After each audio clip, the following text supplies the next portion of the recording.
तुमने क्यों किया है सिकंदर, क्यों? उससे तुम्हारा गरूर तोड़ा तो नहीं था? क्यों खत्म कर दिया उसे? सिकंदर का अब सब टूट गया।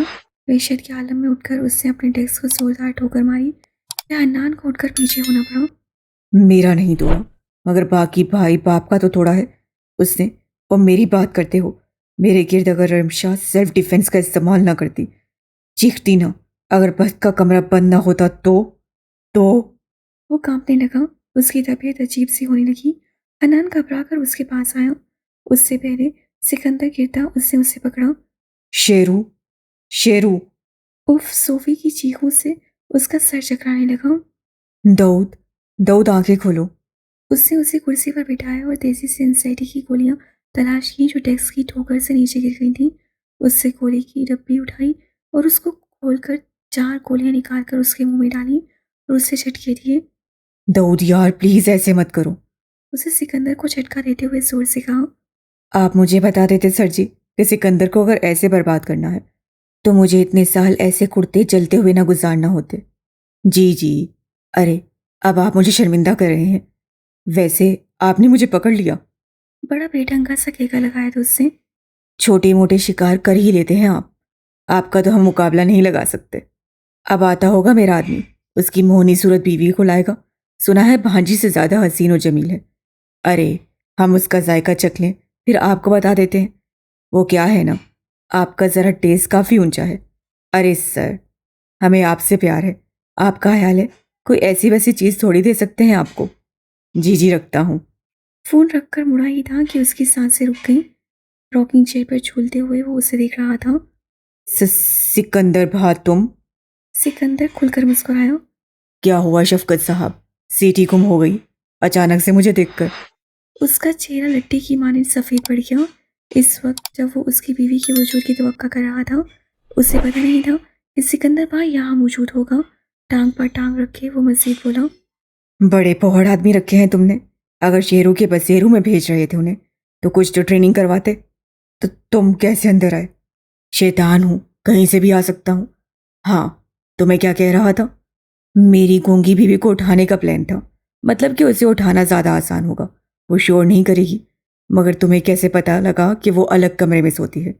और अंदर से कहीं से खबर मिली होगी। जाहिर है, जैसे मेरी बीवी की खबर मिली तो ये लाजमी मिली होगी। समझ गया। अच्छा चलो, उसे उठाने के लिए आए थे तो ये क्यों भूल गए थे कि अगर मैं शेर हूं तो वो शेरनी नहीं होगी? मुझसे सवाल जवाब करता वो उसे सरदा पाप कांपने पर मजबूर कर रहा था।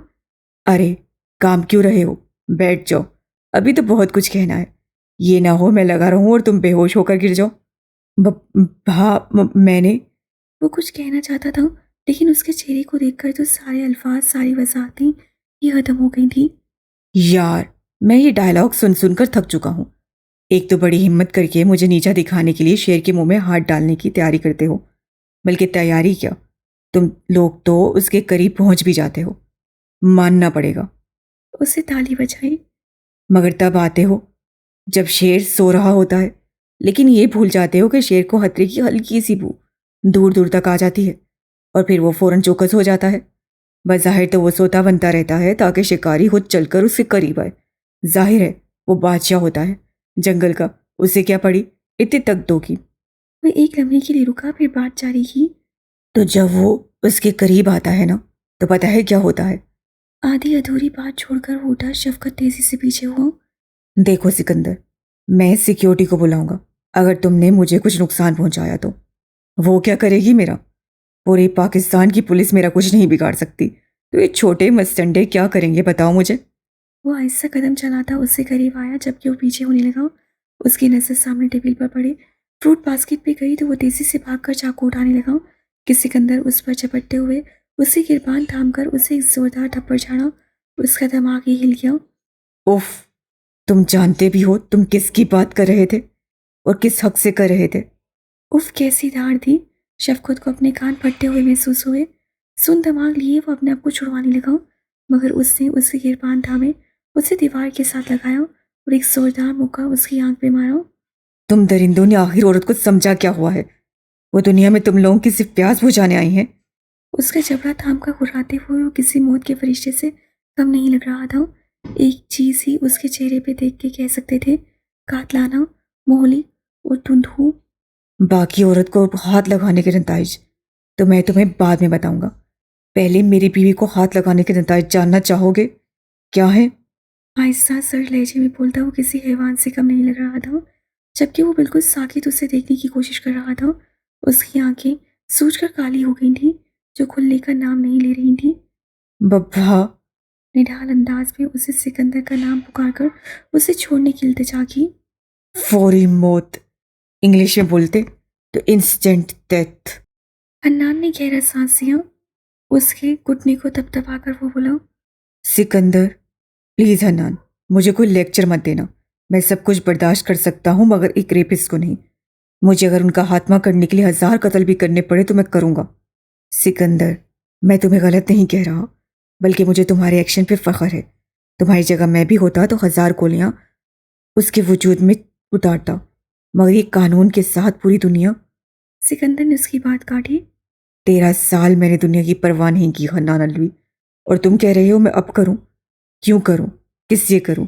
क्या दुनिया वालों ने मेरी सूफी को उन दरिंदों से बचाया था? क्या उन दुनिया वालों ने मेरी बहन को मौत की तरफ जाने से रोका था? क्या दुनिया वालों ने मेरे आउटस्टैंडिंग वकील बाप को जगाया था कि उठो, लड़ो, स्टैंड लो अपनी बेटी के लिए? और सबसे बढ़कर क्या कानून ने मेरी बहन को इंसाफ दिलाया था? हन्नान खामोशी से देखता रहा कि क्या जवाब देता। नहीं। जब दुनिया वालों और कानून ने मेरी बहन के लिए कुछ नहीं किया तो मैं शेर दाऊद क्यों दुनिया की परवाह करूं? क्यों उनका सोचूं? क्यों उन जालिमों पे रहम करूं? सोफी तुम्हारे हाथों में दम तोड़कर नहीं मरी थी हन्नान। अब बेहतर महसूस कर रहे हो? हन्नान को तकलीफ तो बड़ी हुई, मगर बात बदलते हुए अब उसके बेजार वजूद को देखने लगा, जो सोफे से टेक लगाए आंखें बंद कर चुका था। ठीक हूं मैं, जाओ अपनी ड्यूटी करो। पुलिस ऑफिसर से पहले तेरा यार हूं मैं, ऐसे तुझे इस तरह छोड़कर नहीं जाऊंगा। तो जो भी है इस वक्त दफा हो जा, खामखा मेरी तबीयत खराब की। नाक के कोने को दबाते हुए बिगड़े लहजे में बोला, भाभी के पास जा, अकेले छोड़ आया उन्हें। बख्तावर जागी हुई है, उठी है, तुम्हारा इंतजार कर रही है। मैं उसे बता चुका हूं तुम लेने आओगे। उससे कहने पर हन्नान उठा और फिर उसका बाजू पकड़कर उसे जबरदस्ती उठाने लगा। उठो, कमरे में मरो। यहां से जाऊंगा तो यहीं सारा दिन पड़े रहोगे। खबरदार कुछ भी आप फौरन गिरफ्तार कर दूंगा। मेरा खुद मूड नहीं है, और छोड़ो मेरा बाजू, जा रहा हूं। अपना बाजू छुड़वाते वो बिना रुके चल पड़ा। हन्नान उसे जाता हुआ देखने लगा, फिर उसके पीछे चल पड़ा। क्या बात है, आज हमारी भक्तों इतनी चुप क्यों है? ये बात हमें हजम नहीं हो रही। ड्राइव करते हुए उसे सामने बैठी बख्तावर को देखा, जो सर झुकाए चुपचाप अपने हाथों को देख रही थी। हन्नान की बात पे बख्तावर ने सर बेख्तियार उठाया। नहीं हानी मामा, बस दिल नहीं कर रहा था। दिल क्यों नहीं कर रहा था? परेशान होने की जरूरत नहीं है, मेरे घर में बिल्कुल सेफ होगी। और सच बताऊं, रोक टोक का भी सीन नहीं है। मुझे लगा अभी बात मैडम छलांगे लगाने लगेगी, लेकिन यहाँ तो कुछ लोग उदास हो गए हैं। हानी मामा, मुझे मामा के लिए बहुत डर लग रहा है, और अभी भी तो वहाँ है। अगर दोबारा से हमला हुआ तो? कौन है ये लोग? क्यों मेरे इतने अच्छे मामा के पीछे पड़ गए हैं? उनकी वजह से मामा भी बहुत अपसेट रहने लगे हैं। बात बात में उन्हें गुस्सा आने लगा है। उनके दिमाग खराब करके उन्हें ख़त्म करेगी। हनान उसे देखता रह गया, जानता था वो सिकंदर के लिए कितनी हसास थी। जब जब सिकंदर जेल जाता था, बख्तावर का रो रो कर बुरा हाल हो जाता था। हर चीज़ से वो बाइकआउट कर लेती थी, लेकिन जब तक उसके मामा उसके सामने नहीं आ जाते थे, वो 1 इंच अपने कमरे के बिस्तर से नहीं उठेगी, ना ही कुछ खाएगी पिएगी। हनान को आकर उसे संभालना पड़ता था, वरना वो खुद को बीमार कर लेती थी। बेहाली में मोड़ काटते हुए उसे वो पल याद आने लगा, जब सोफी को दफनाकर वो दोनों टूटे हुए वापस आए थे। तो मुलाजमा ने भागकर सिकंदर को बताया कि बख्तावर को बुखार है और वो रोकर मामा को बुला रही है। क्योंकि उस वक्त 3.5 साल की थी, तो बोलती बड़ा कम थी, और अगर नाम लेती तो अपनी माँ का। सिकंदर को वो दा कहा करती थी। बोलना वो दाऊद चाहती थी, लेकिन दाऊद उसकी जुबान पर चढ़ता नहीं था। सिकंदर खामोशी से तेज कदमों से अंदर की तरफ गया। अन्नान उसके पीछे गया। जब वो कमरे में आया तो उसे देखकर सिकंदर बिस्तर पर झुककर उसके रोते झटके खाते वजूद को उठाकर उसके माथे पर प्यार करते हुए बोला, बस बेबी, दा आ गए। सीरत, इसकी फीडर लेकर आए। पूरे 24 घंटे बाद वो अब बोला था, तो उसकी आवाज़ काफ़ी बैठी मगर सख्त थी। ऐसी सख्ती हन्नान ने कभी महसूस नहीं की। मामा, मामा, वो सिकंदर की गर्दन में मूंग दिए गला फाड़कर अपनी माँ को पुकार रही थी। पर वक्त वो सिकंदर और हनान का दिल जी रही थी। हनान की आंखें फिर से नम हो गई। मामा, मामा ताज ताना है, मामा पास जाना है। बख्त श्श। वो टहलते हुए उसकी पीठ थपकने लगा। मुलाजमा हन्नान के पास से गुजरकर सिकंदर के पास आई। सिकंदर ने उससे बोतल ली और उसे जाने का इशारा किया। बस ये मुंह में डालो। बख्तावर ने नफी में सर हिलाकर अपना फीडर दूर किया। मामा, मैं हूं तुम्हारा मामा अब से बख्त। मैं तुम्हें कोई कमी महसूस नहीं होने दूंगा। वो नहीं है मामा, मैं हूं। मामा छोड़कर नहीं जाती। मामा हमेशा अपने बच्चों को अपने साए, अपने मजबूत बाजू में दुनिया के कर्म सर से बचाकर छुपा कर रखती हैं। वो ये काम नहीं कर सकी, इसलिए वो मामा नहीं है। मैं हूं मामा। मामा बुज़दिल नहीं होती। वो आगे बख्त को कहना चाहता था मगर उसके अल्फाज खत्म हो गए थे और वो बख्त के छोटे से कंधे पर सर रख के उसे बाजू में लिए बच्चों की तरह रोने लगा। बख्त के मामा का कोई बाल तक पीगा नहीं कर सकता। इसे हमारी सी प्यारी सी बख्तावर खुद को रिलैक्स कर ले। वो 2-4 दिनों में मुल्क से बाहर होंगे और बाहर उन्हें कोई खतरा नहीं होगा इंशाल्लाह। और अगर उन्हें इतना मिस करने लगी हो तो वलीमे में मुलाकात कर लेंगे, जो कि शायद आज रात को है। क्या वलीमा हो रहा है? मगर हालात? बख्तावर, हालात तो चंदा रोज़ाना खराब होते हैं।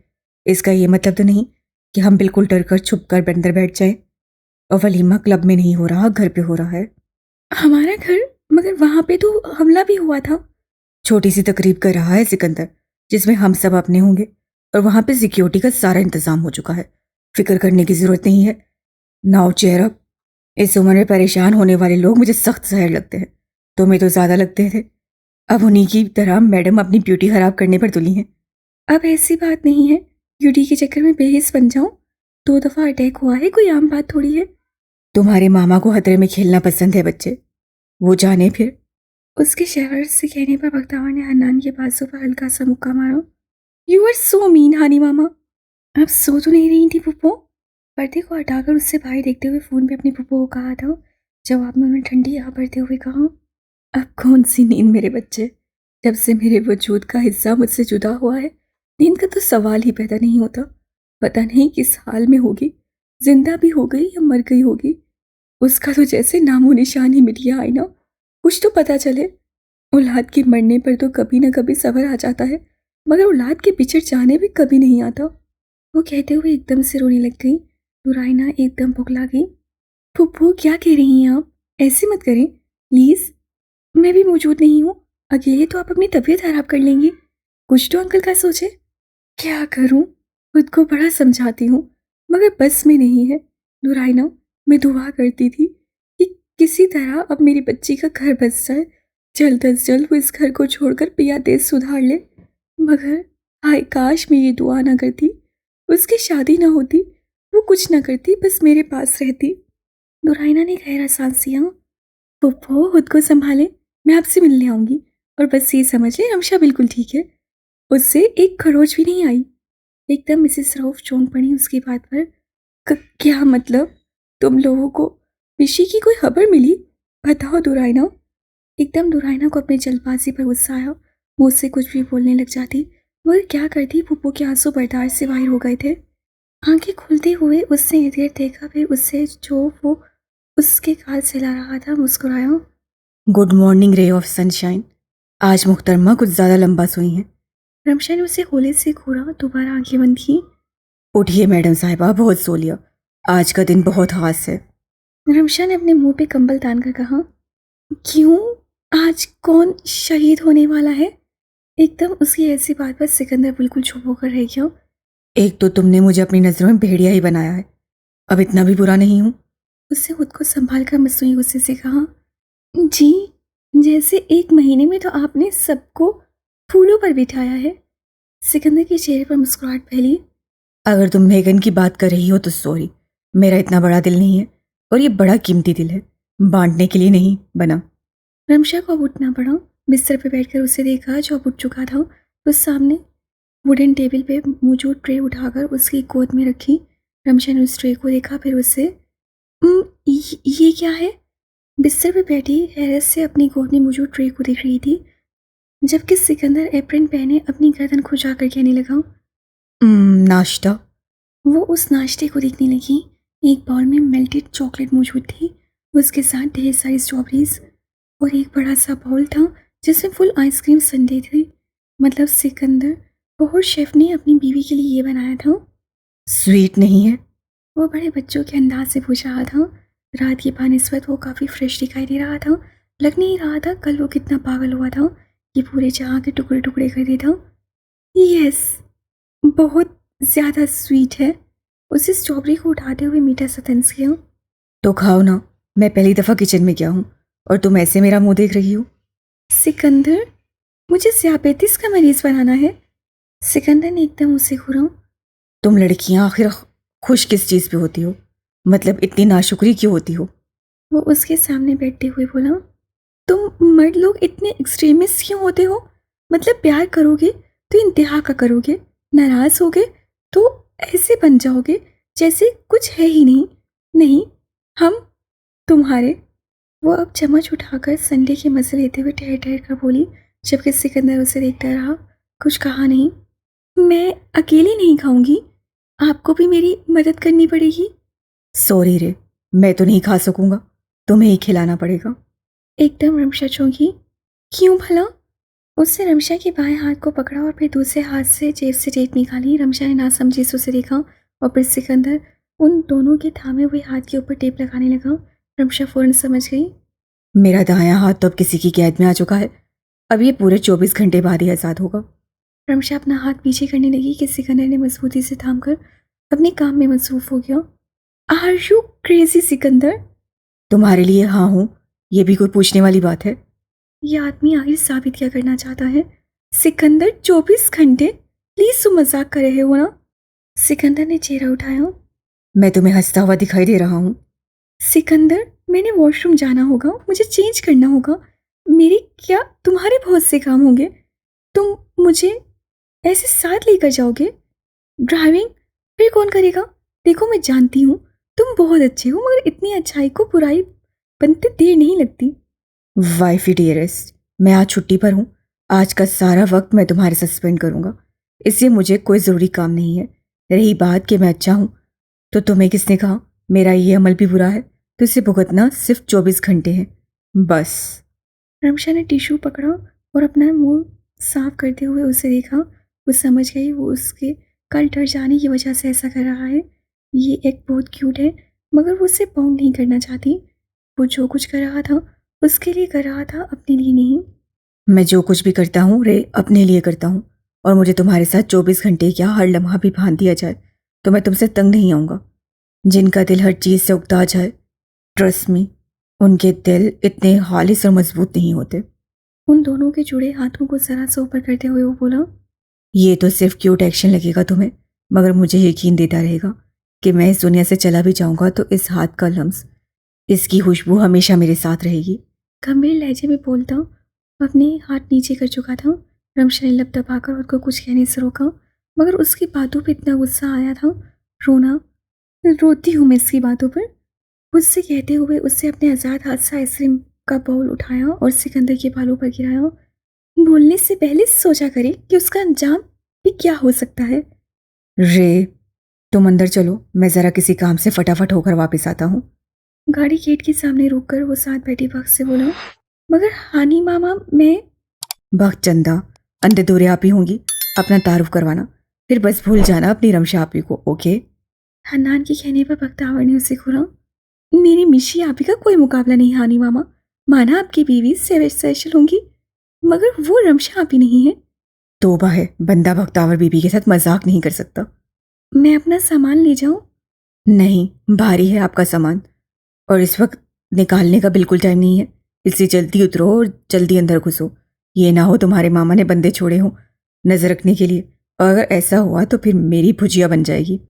उफ, अच्छा ठीक है। आप तो मेरे स्कूल के इतने तबादले नहीं हुए जितने मेरी रिहाइशगाह के हो गए हैं। उसकी बात पे हन्नान को अपनी मुस्कुराहट रोकनी पड़ी। फूफो, मैं आपसे बाद में बात करूंगी। असल में हन्नान के साथ कोई मेहमान आया, मैं रखती हूँ। लव यू, अपना ख्याल रखिएगा, खुदा हाफिज। फोन रखकर वो खिड़की से हटकर नीचे आई। बख्तावर साहिबा कोठी का जायजा लेती सीधा गहरा सांस लेती अंदर मेन दरवाजे की तरफ बढ़ी, जहाँ उनकी नई जिंदगी शुरू होने वाली थी। जिसका उन्हें खुद भी अंदाज़ा नहीं था और ना ही अंदर से बाहर जाते अपने बाजू फोल्ड करते खुदात को।